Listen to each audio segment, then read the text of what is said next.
Normandy. For many, this was the end.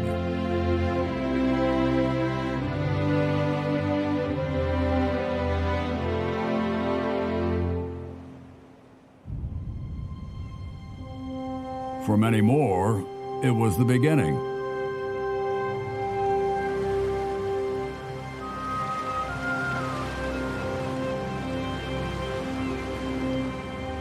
But for all of us, everything changed here in Normandy on these sands. The day they all embarked to come here, they received a letter from their Supreme Commander, General Dwight D. Eisenhower. It was June 5th, 1944. Soldiers, sailors, and airmen of the Allied Expeditionary Force. You are about to embark upon the great crusade toward which we have striven these many months. The eyes of the world are upon you. The hopes and prayers of liberty-loving people everywhere march with you. In company with our brave allies and brothers in arms on other fronts, you will bring about the destruction of the German war machine, the elimination of Nazi tyranny over the oppressed peoples of Europe, and security for ourselves in a free world. Your task will not be an easy one. Your enemy is well-trained, well-equipped, and battle-hardened. He will fight savagely. But this is the year 1944. Much has happened since the Nazi triumphs of 1940-41. The United Nations have inflicted upon the Germans great defeats in open battle, man to man. Our air offensive has seriously reduced their strength in the air and their capacity to wage war on the ground. Our home fronts have given us an overwhelming superiority in weapons and munitions of war, and placed at our disposal great reserves of trained fighting men. The tide has turned. The free men of the world are marching together to victory. I have full confidence in your courage, devotion to duty, and skill in battle. We will accept nothing less than full victory.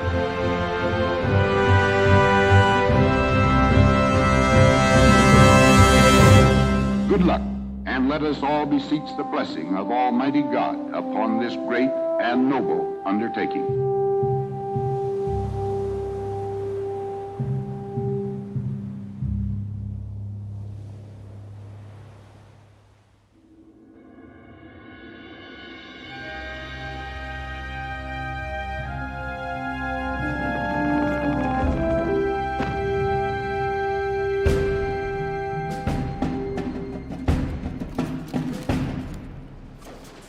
Liberty Ship is the name that President Roosevelt gave to the nearly 3,000 cargo ships built in the United States from 1941 until 1945. To ensure the supplying of the Allied forces, the pace of production rose to 1 per day. Braving all the dangers of the North Atlantic, these ships transported the means to bring Europe its liberty.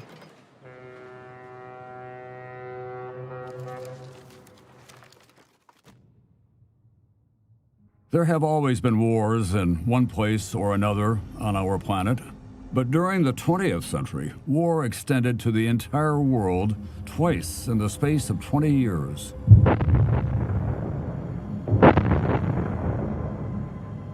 Having started in Europe, it is here too that the Second World War began to come to an end. In France, and to be precise, in Normandy.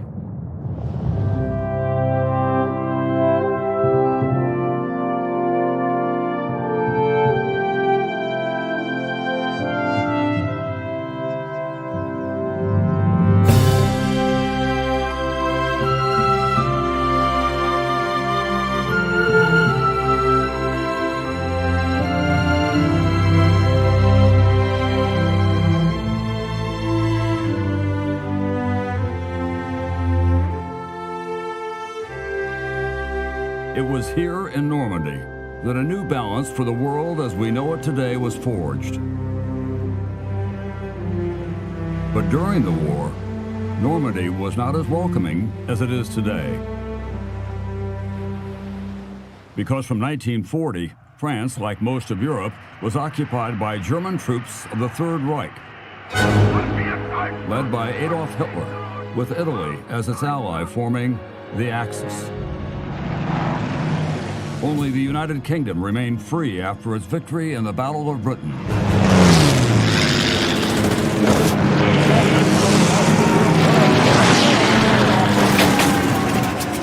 In June, Hitler broke his pact with Stalin and triggered a massive offensive against the Soviet Union, opening up an enormous battlefront in the east of Europe. In December, after Japan's surprise attack on Pearl Harbor, the United States entered the war along with the British and the Russians against the Axis forces.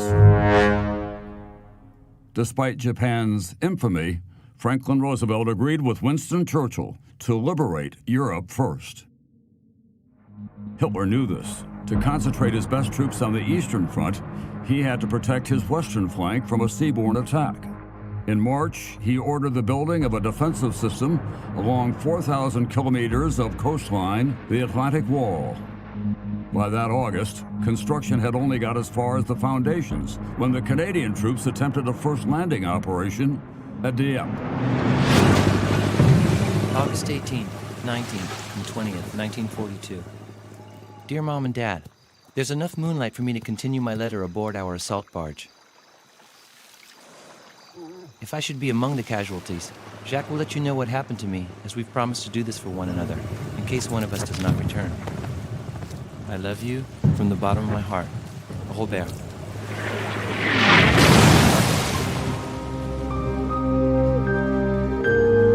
The landing was a disaster. Of the 6,000 soldiers present, more than half were wounded, killed, or taken prisoner. This led Hitler to believe his own propaganda, describing the Atlantic Wall as an impenetrable barrier. The artillery batteries were the strongest elements of the Atlantic Wall.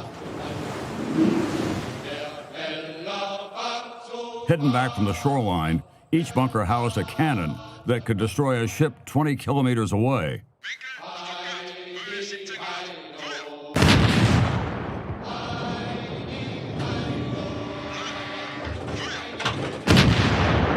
The exact position of the ships was given by the command post overlooking the sea.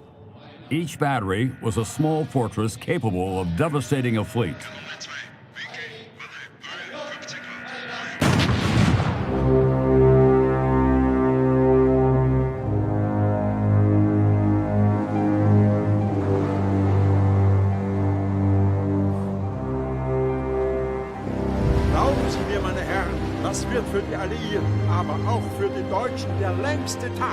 After inspecting the Normandy beaches, General Rommel oversaw their reinforcement. He covered them with millions of mines and all kinds of obstacles. Many were immersed at high tide to destroy landing craft and stop a naval attack at the beaches. Field Marshal von Rundstedt had 58 divisions under his command on the Western Front.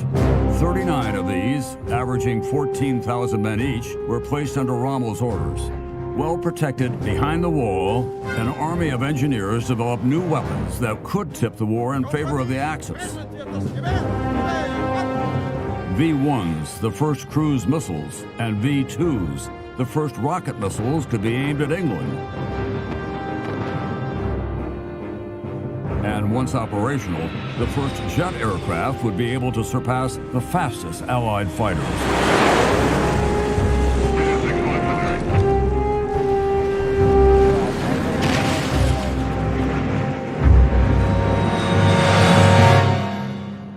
The Russians pushed the Germans back to their borders.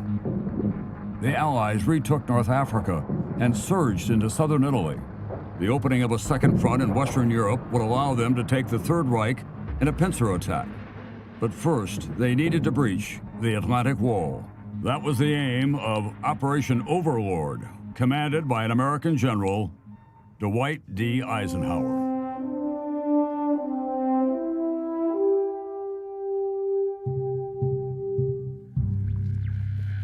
2.5-ton truck. A real all-rounder, the six-wheel drive truck was involved everywhere for all uses during the Second World War. Of the 800,000 trucks made in 4 years, more than 100,000 went to the Soviet Army.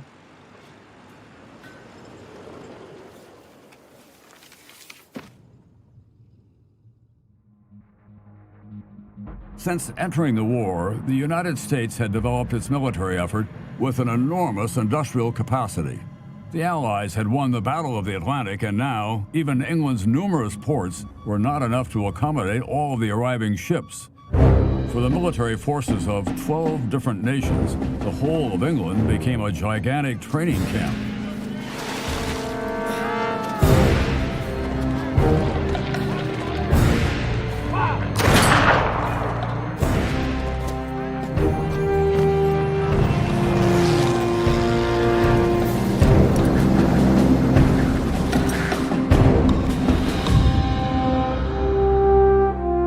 While the largest military gathering in history prepared to invade Europe, the Allied commanders kept the date and the place of the landings a secret until the eve of D-Day. The location had to combine different imperatives: be near a large deep-water port and within the operational radius of fighter planes taking off from England. It had to have flat, wide, and deep beaches to enable thousands of men and their equipment to land and quickly move inland. The countryside had to be suitable for the construction of makeshift airfields.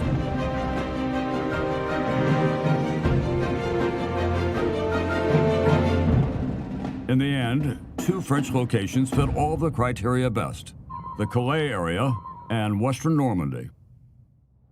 By deciphering the codes generated by the Reich's coding machine Enigma, the Allies knew that Hitler's generals were expecting a landing around Calais. This big port was on the quickest route to Germany. Thus, it was the most heavily protected section of the Atlantic Wall. So the Allied planners chose Normandy. Although further from England, it was also more lightly defended. And if the bridges over the Loire and the Seine were destroyed, it would be difficult for German reinforcements to access.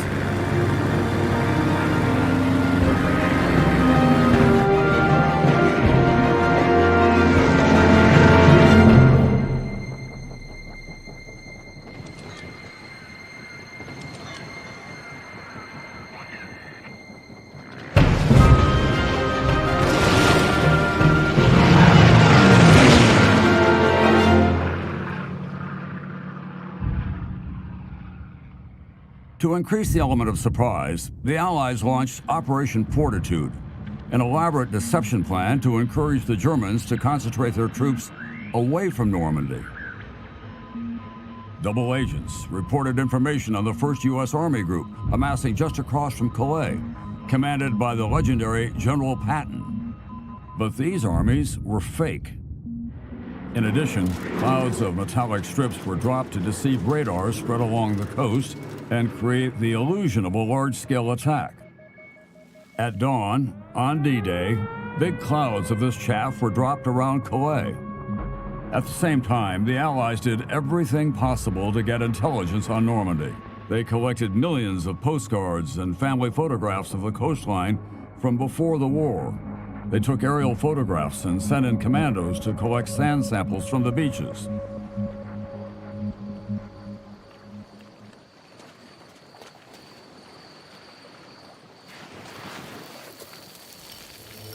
But it was the French resistance that supplied invaluable, detailed information on the German troop and defense positions.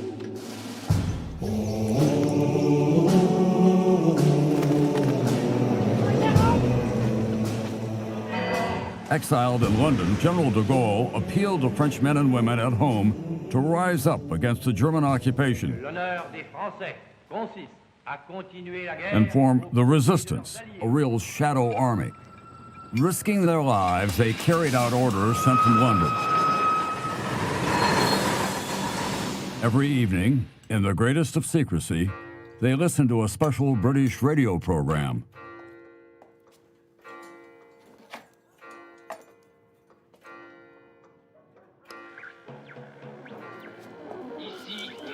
These ordinary French phrases were actually coded messages. And this verse from a French poem formed the first part of the signal that Violette and her companions had been expecting for 4 years. The landing would take place in 5 days' time. Never had an invasion been as well prepared as that of Normandy. General Montgomery, who had beaten Rommel in North Africa, designed the final plan.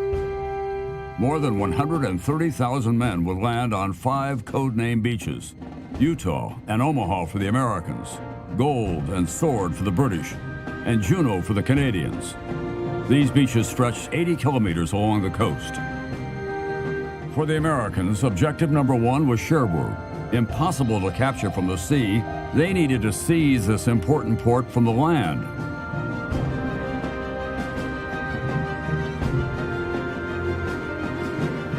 For the British and Canadians, objective number 1 was Caen, to ensure an anchor for the Allies on the continent and open the route to Paris. The resistance had to carry out sabotage operations to isolate Normandy and disturb communications between the German command posts. The date of the assault would also be determined by a combination of favorable conditions. Right before the landing on the beaches, paratroopers would need the darkness of night to secure the flanks of the assault zone. But the bombers would need a full moon to find their targets. So that night, the full moon had to rise, but late. The morning of the landings, a high tide would hide the obstacles, but a low tide would extend the distance to cross. So the tide had to have started rising. In June 1944, the right conditions for both tide and moon would only happen to Normandy between the 5th and the 7th. A never-ending wait in the rain began. June 5th, 1944. My darling Barbara. There aren't many men able to sleep tonight.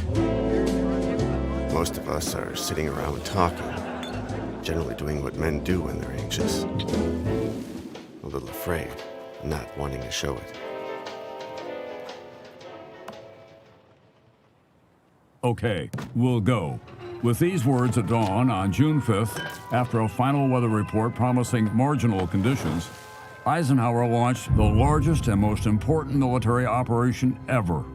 His letter was read by tens of thousands of men embarking on the European assault, and he went in person to encourage some of them. In France that day, the German Weather Bureau had not forecast a break in the Channel storms. Reassured, Rommel left France for Germany. The next day, June 6th, was his wife's birthday. Alles Gute zum Geburtstag. In southern England, the greatest armada of all time finally set sail, heading for Normandy. More than 6,000 vessels gathered in the middle of the channel.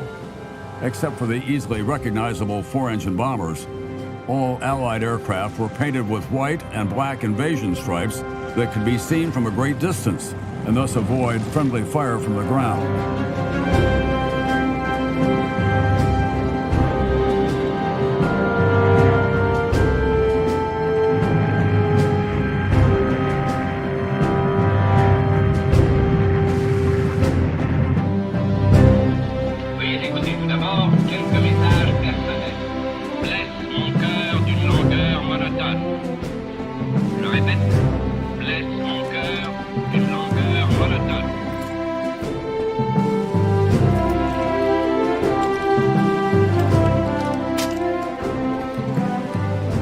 The landing would take place the next day.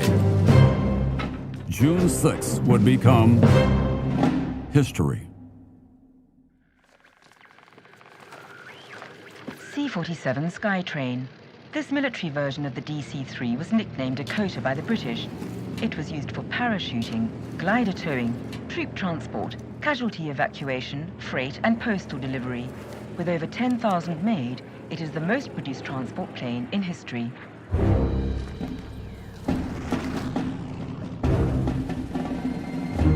The night before the landings, the resistance carried out more than 1,000 sabotage operations to disrupt German communications and isolate Normandy. Meanwhile, in England, Allied airborne troops were embarking.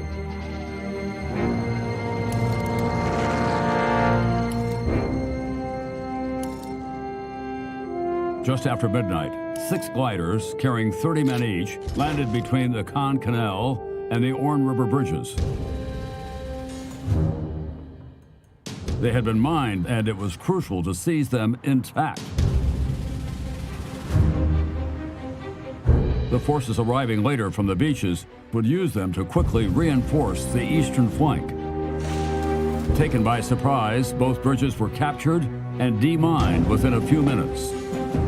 An hour later, to the west, the arrival of 2 American airborne divisions was much tougher.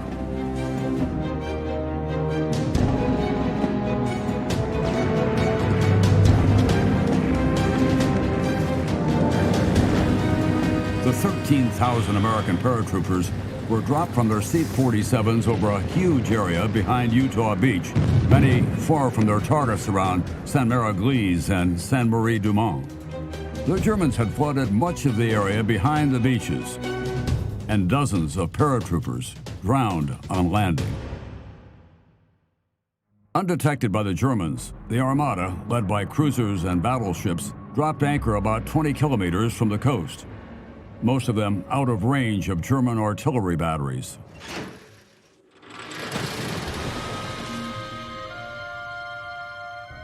Despite their famous crickets, which were intended to help paratroopers find each other at night, nearly half were missing.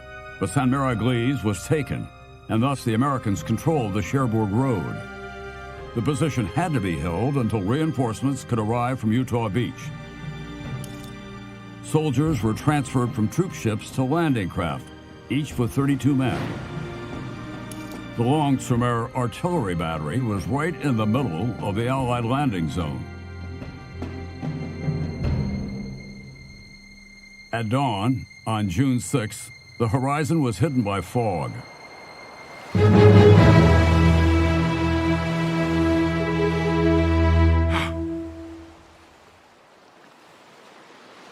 Oh mein Gott. Die Alliierten. Sie kommen.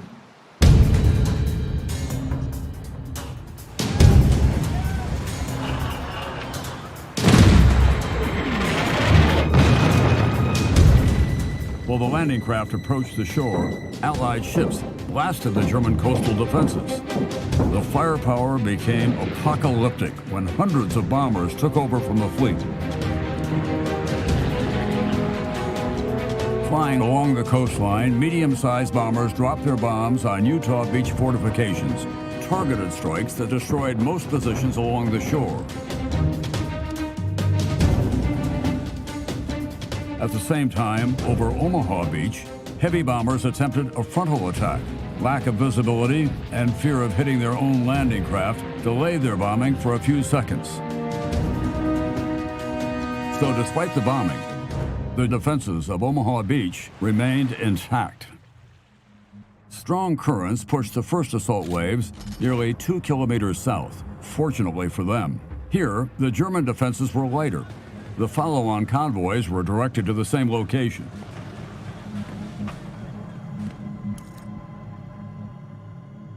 Many of the amphibious tanks leading the attack sank with their crew. Just behind, the first waves of infantry were sent into a 10-kilometer front without any protection.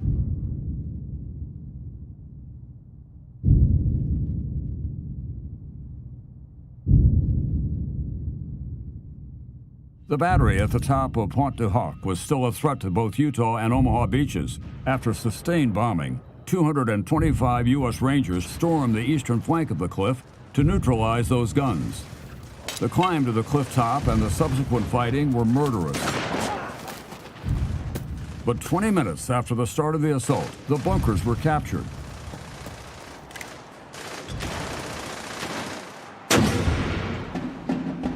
The brave Rangers discovered the feared cannons were not in the bunkers.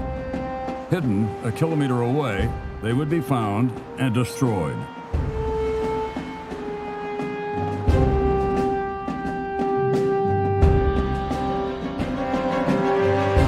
In the British sector, the tide had begun to rise. At last, the assault began. June 6, 1944. Papa went to look on the beach and shouted, "English ships! The Allies are coming!" Shells whistled and burst over us. Our final hour had come. Suddenly, the shots were further apart. We went outside and Papa wanted to check on Mrs. Dumont. He returned quickly. She has a wounded Englishman. We were to nurse him. He gave me 4 sweets, and I heard my first English words. Thank you.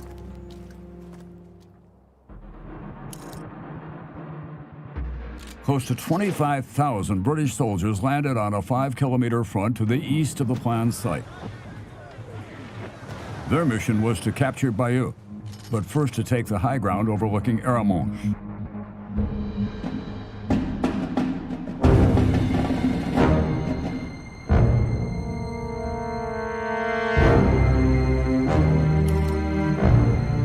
With French soldiers from Kiefer's commando leading, 29,000 men landed at the set time.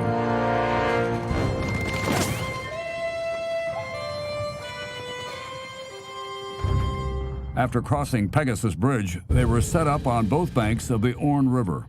Then, joining up with the Canadians of Juno Beach, they had to capture Caen before nightfall. In Juno's western sector, 7 amphibious tanks out of 29 sank. But the Canadians, determined to take their revenge for Dieppe, overcame fierce German resistance.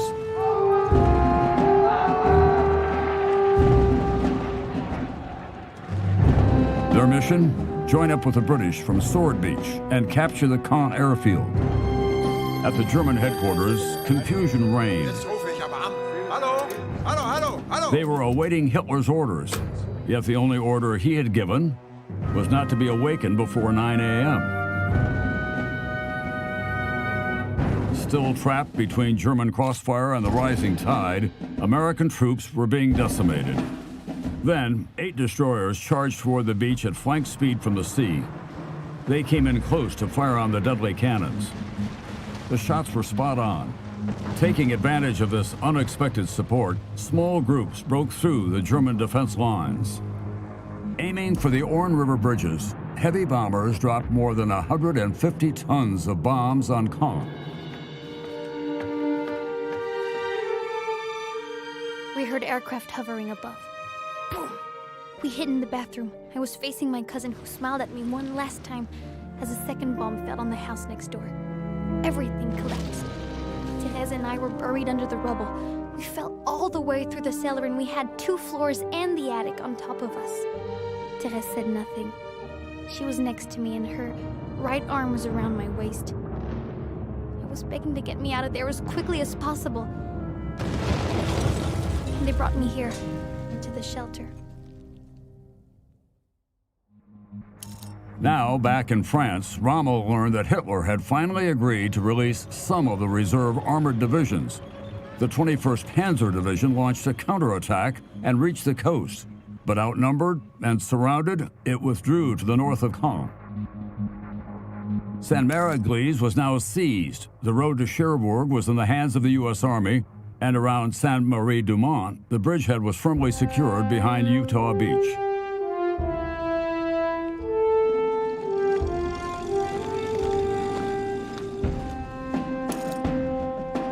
Mission accomplished. Aramonche was liberated, and the British reached the outskirts of Bayeux, miraculously spared. Of all the Allied troops that landed at dawn, the Canadians pushed deepest into the countryside, but they were stopped north of Caen. The troops landed on the beach, succeeded in joining the airborne division. Near Pegasus Bridge, the Café Gondry became the first liberated house in France. The eastern flank was secured, but Caen remained out of reach. As soon as the battles were over on the beaches, reinforcements arrived without waiting for a real port to be seized. At Omaha, the bridgehead was very thin.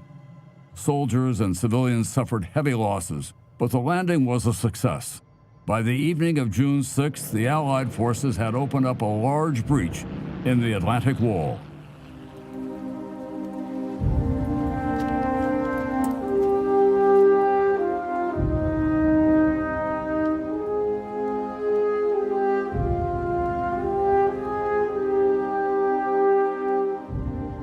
6, 1944. It all seemed unreal. This section was under intense fire from the pillboxes we could see on the hill. Every fifth machine gun bullet is a tracer, glowing red. They're so dense and crisscrossed, you can't believe anyone can get through it alive. I wonder if I'll ever be able to forget all this. The longest day was finally over, but in Normandy, the longest summer was just beginning. Bulldozer. This humble workhorse, neglected by history, played a vital role in the early hours of the landing, clearing obstacles and leveling the beaches.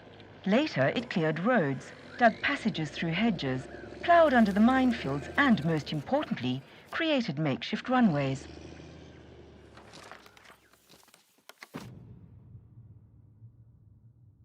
Now, the Allied forces had to fight Hitler's armies on their own ground. A major port was essential, but Cherbourg was not yet taken. And that's why the Allies brought 2 artificial ports over from England and began setting them up on June 7th, Mulberry A and Mulberry B, also known as Port Winston. The breakwaters were made of 6,000-ton concrete blocks built in England. These floating caissons were towed across the channel. Once in Normandy, their bottoms opened up to allow water in and they sank to the seabed. Having demarcated the calm water area, the floating piers were installed. The piers were built on a special sliding system that allowed them to float up and down with the tide. The harbor was large and deep enough to accommodate the biggest ships.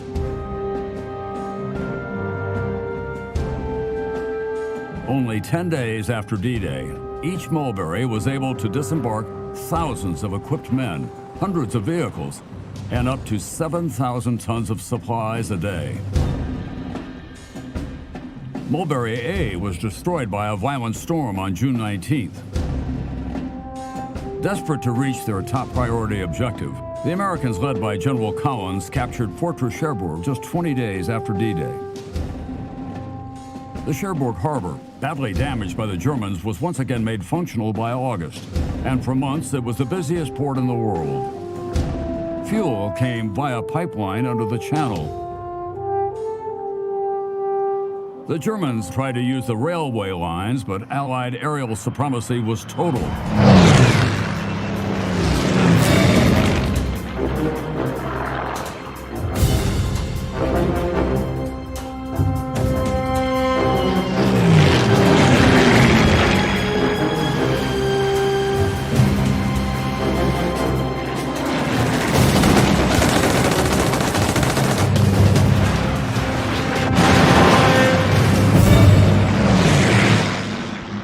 Montgomery's main objective was finally captured on July 9th, after several attempts and with considerable British and Canadian losses.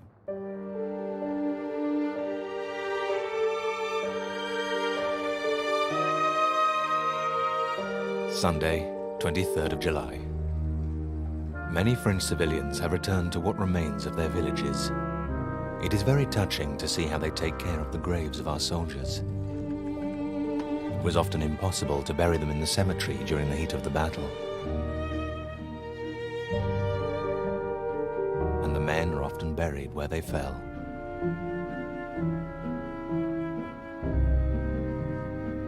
When preparing Overlord, the Allied commanders had not taken into account the height and the thickness of the Normandy hedgerows. The Germans knew this terrain well and used the hedgerows to carry out ambushes and to set up stubborn defenses. The deadly Battle of the Hedgerows lasted until late July. On the 19th, Saint-Lô, or what was left of it, was liberated by the Americans. 95% destroyed, it had become a martyr city. After the American breakthrough on July 25th, Hitler ordered 4 armored divisions into a counterattack west toward Mortain in an attempt to split the American advance. The Tiger was the most powerful German tank and the most feared.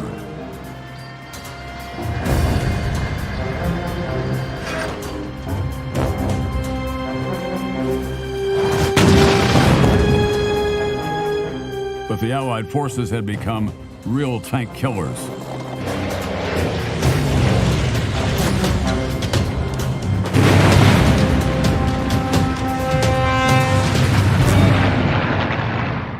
the Germans had to fall back to the east, giving the Allies an opportunity to capture several German divisions in a trap, the Falaise Pocket. Spearheaded by Polish and Canadian divisions, the Allied pincers eventually snapped shut on August 19th.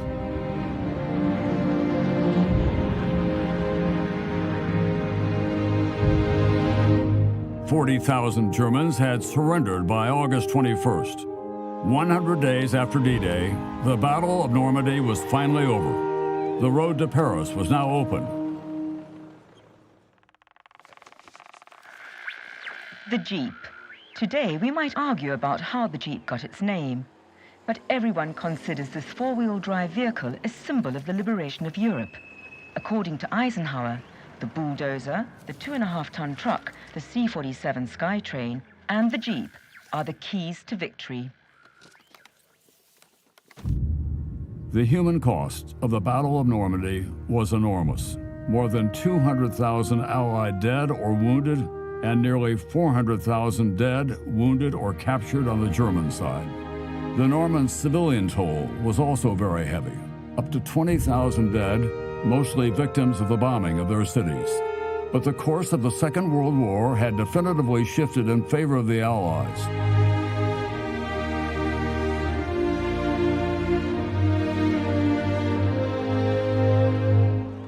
On August 25th, General Leclerc's 2nd Armored Division helped Parisian insurgents to liberate their city, and General de Gaulle, leader of a free France, could march triumphantly down the Champs-Élysées. Throughout winter, the Allied forces fought on in severe conditions in Belgium and the Netherlands. It was not until May 1945 that they finally forced the Third Reich into an unconditional surrender. And on September 2nd, 1945, with Japan's surrender, 6 years exactly after its beginning, World War II finally ended. It resulted in over 60 million victims worldwide, military and civilian.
Today, there still are wars, in one place or another, on our planet.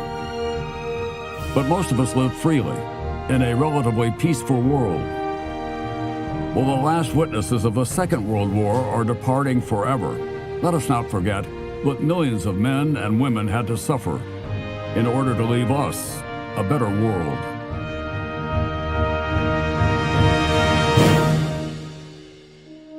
Let us be grateful to those who gave everything, including their lives, for our liberty.